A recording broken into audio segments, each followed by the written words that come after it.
കത്ത് വിവാദത്തിൽ ആരോപണം ഉന്നയിക്കുന്നയാൾ കളങ്കിതനാണെന്ന് CPM നേതാവ് ഡോക്ടർ തോമസ് ഐസക്.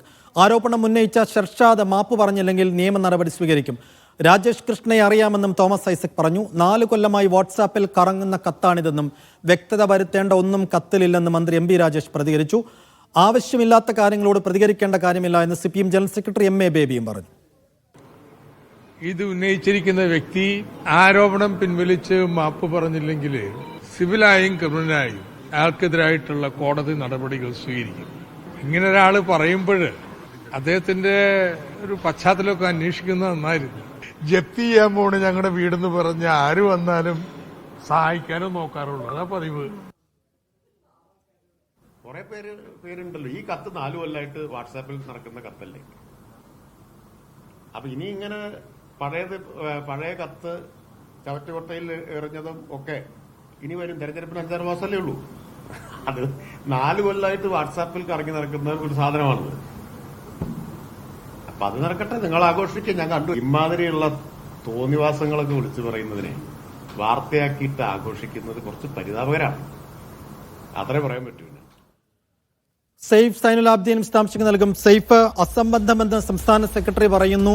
ഈ കത്ത് പുറത്തുവിട്ടയാൾ കളങ്കിതനാണെന്ന് തോമസ് ഐസക് പറഞ്ഞു. 4 വർഷമായി വാട്സാപ്പിൽ പ്രചരിക്കുന്ന ഒരു കത്താണ് എന്ന രീതിയിൽ MB രാജേഷ് പറയുന്നു. അപ്പോൾ ഇങ്ങനെ ചില വാക്കുകളിലൂടെ ഒഴിഞ്ഞു മാറാവുന്ന അത്രയും ലളിതമാണോ ഈ കത്തുമായി ബന്ധപ്പെട്ട വിവാദം പാർട്ടിക്കും മുന്നണിക്കുമകത്ത്? അത് ഷർഷാദിന് പിറകിൽ മറ്റെന്തെങ്കിലും ഈ ഘട്ടത്തിൽ കാര്യമായൊരു ഗൂഢാലോചനയുണ്ട് എന്ന് പാർട്ടി വിശ്വസിക്കുന്നുണ്ടോ? എന്താണ് സംബന്ധിച്ച് പാർട്ടിക്കകത്ത് ഇപ്പോൾ സംഭവിക്കുന്നത്? പൊളിറ്റിക്കലി അതിനെ നോക്കുകയാണെന്നുണ്ടെങ്കിൽ CPMന്റെ പ്രധാനപ്പെട്ട നേതാക്കൾ ഇപ്പോൾ അതിനകത്ത് മറുപടി പറയേണ്ട 2 പ്രധാനപ്പെട്ട നേതാക്കളാണ്. ബാക്കിയുള്ളവർ മറുപടി പറയേണ്ടവരാണ്, കാരണം അവരുടെ പേരും കത്തിനകത്തുണ്ട്. പക്ഷേ ഇതിനകത്ത് ഏറ്റവും പ്രധാനമായിട്ട് മറുപടി പറയേണ്ട ആൾ CPMന്റെ സംസ്ഥാന സെക്രട്ടറി MB ഗോവിന്ദനാണ്. അതിനൊപ്പം തന്നെ CPMന്റെ ജനറൽ സെക്രട്ടറി MA ബേബിയാണ്. കാരണം ഒരു MA ബേബിക്ക് ഈ കത്ത് രണ്ടാമതൊരു കത്ത് നൽകുന്നുണ്ട്. രാജേഷ് കോടതിയിൽ കൊണ്ടുപോയി ഞാൻ PBക്ക് നൽകിയ കത്ത് നൽകിയിട്ടുണ്ട് എന്ന് പറഞ്ഞുകൊണ്ട് ഓഗസ്റ്റ് മാസം 12-ാം തീയതി ഒരു കത്ത് ഷർഷാദ് MA ബേബിക്ക് ഇമെയിൽ മുഖേന അയക്കുന്നുണ്ട്. അതിനൊപ്പം ഒപ്പം തന്നെ സംസ്ഥാന സെക്രട്ടറി MB ഗോവിന്ദന്റെ മകനെതിരായ ആരോപണം കൂടി ഉയർന്നു വരുന്നുണ്ട്. അന്നേരം പ്രതികരണങ്ങൾ കൃത്യമായി കേൾക്കേണ്ടത് ഈ 2 പേരുടെ ഭാഗത്ത് നിന്നാണ്. ഈ 2 പേരും പറഞ്ഞ് ഒഴിയുകയാണ് ചെയ്തത്. ആവശ്യമില്ലാത്ത കാര്യത്തിന് പ്രതികരിക്കേണ്ടതില്ല എന്ന് MA ബേബി പറയുന്നു. അതിനൊപ്പം തന്നെ അസംബന്ധമാണ്, അതിനോട് പ്രതികരിക്കേണ്ട കാര്യമില്ല എന്ന് സംസ്ഥാന സെക്രട്ടറി പറയുന്നു. അപ്പോൾ പാർട്ടിയുടെ ഒരു പൊതു സ്വഭാവം നമുക്ക് കാണാൻ കഴിയുന്നത്, അല്ലെങ്കിൽ മനസ്സിലാക്കിയെടുക്കാൻ കഴിയുന്നത്, ഈ വിഷയത്തോട് വലിയ പ്രതികരണം നടത്തി അതിനൊരു ഗൗരവ സ്വഭാവത്തിലേക്ക് കൊണ്ടുപോകേണ്ടതില്ല എന്ന നേതൃനിരയിൽ ഒരു ധാരണ ഉണ്ടായിട്ടുണ്ട്.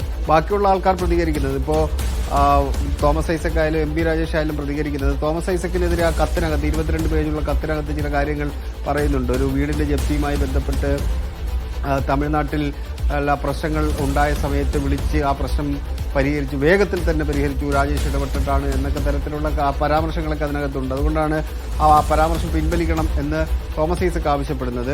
MB രാജേഷിനുമായി ബന്ധപ്പെട്ട് പറയുകയാണെങ്കിൽ MB രാജേഷിന്റെ പേരും P രാജീവിന്റെ പേരും ഒക്കെ അതിനകത്ത് ഉൾപ്പെടുന്നുണ്ട്. അവരൊക്കെ ഈ SFI സംസ്ഥാന സെക്രട്ടറി ആയിരുന്ന സമയത്ത്, ഈ MB രാജേഷ് സംസ്ഥാന സെക്രട്ടറി ആയിരുന്ന സമയത്ത് പത്തനംതിട്ടയിൽ രാജേഷ് കൃഷ്ണ SFIയുടെ പത്തനംതിട്ട ജില്ലാ ജോയിന്റ് സെക്രട്ടറിയായി പ്രവർത്തിച്ചയാളാണ്. അങ്ങനെയൊക്കെയുള്ള പരിചയം അവർക്കുണ്ട് എന്ന് തോന്നുന്നു. എന്തായാലും ഈ വിഷയത്തിൽ രാജേഷ് കൃഷ്ണയെ മാറ്റി നിർത്തിക്കൊണ്ട് ഷർഷാദിന്റെ ഭാഗത്ത് നിന്ന് ഗുരുതരമായ ചില വീഴ്ചകൾ ഉണ്ടായിട്ടുണ്ട് എന്നുള്ളതാണ് പാർട്ടി നേതൃത്വം കണക്കാക്കുന്നത്. അത് വിവാദമാക്കി നേതാക്കൾ പ്രതികരിച്ച് വലിയ വിവാദമാക്കേണ്ടതില്ല എന്ന് ഒരു സൂചനകൾ പുറത്തു വരുന്നുണ്ട്. അതിനൊപ്പം തന്നെ ഒരു പ്രധാനപ്പെട്ട പത്രസമ്മേളനം, അത് ഇന്നുണ്ടാകുമോ നാളെ ഉണ്ടാകുമോ എന്നറിയില്ല, ഒരു പ്രധാനപ്പെട്ട പത്രസമ്മേളനം ഇതുമായി ബന്ധപ്പെട്ട് ഇന്നല്ലെങ്കിൽ നാളെ ഉണ്ടാകാനുള്ള സാധ്യതയും നമുക്ക് ഈ ഘട്ടത്തിൽ കാണാൻ കഴിയുന്നുണ്ട്. ചില കാര്യങ്ങൾ ഈ ഷർഷാദിനെ കുറിച്ച് ഒരാൾ പറയാനുള്ള സാധ്യതയാണ് നിലനിൽക്കുന്നത്. അത് എന്തായിരിക്കും പറയുക എന്നൊന്നും നമുക്കറിയില്ല. പക്ഷേ അങ്ങനെ ഒരു സംഭവം കൂടി നടക്കാനുണ്ട്. അതിന് നിസ്സാരവൽക്കരിച്ച് കാണുക എന്ന് പറഞ്ഞു കഴിഞ്ഞാൽ PBക്ക് നൽകിയ ഒരു കത്ത് എങ്ങനെ കോടതിയിലൊക്കെ പോയി പുറത്തു വന്നു, അതിനകത്ത് വിവിധ ആൾക്കാരെ കുറിച്ചുള്ള പരാമർശങ്ങൾ ഉള്ളത് കൊണ്ട് പാർട്ടിയെ ആകെ പ്രതിരോധത്തിലാക്കുന്ന കാര്യമാണ്. MB ഗോവിന്ദൻ അതിനകത്ത് വിശദീകരണം നൽകി പോകേണ്ടതാണ്. അദ്ദേഹം പാർട്ടിക്ക് മുന്നിൽ PBക്ക് മുന്നിൽ അതിനകത്ത് വിശദീകരണം നൽകിയിട്ടുണ്ടോ എന്ന് ഇന്നും നാളെയായിട്ട് നടക്കുന്ന PB യോഗത്തിന് ശേഷം അറിയാൻ കഴിയും പാർട്ടിക്ക്. പക്ഷേ അതിനെ പൂർണ്ണതോതിൽ അങ്ങ് തമസ്കരിച്ചിട്ട് പോകാൻ കഴിയില്ല. ഇനിയിപ്പോൾ ഞാനിപ്പോൾ സൂചിപ്പിച്ച പോലുള്ള ആ പത്രസമ്മേളനത്തോടു കൂടി ഇതിനകത്ത് എന്തെങ്കിലും ഒരു വ്യക്തത ഉണ്ടാകുമോ എന്ന കാര്യത്തിൽ നമുക്ക് വരും ദിവസങ്ങളിൽ കാത്തിരുന്ന് കാണാം. വരും മണിക്കൂറുകളിലോ വരും ദിവസങ്ങളിലോ കാത്തിരുന്ന് കാണാം. ശരി ശരി.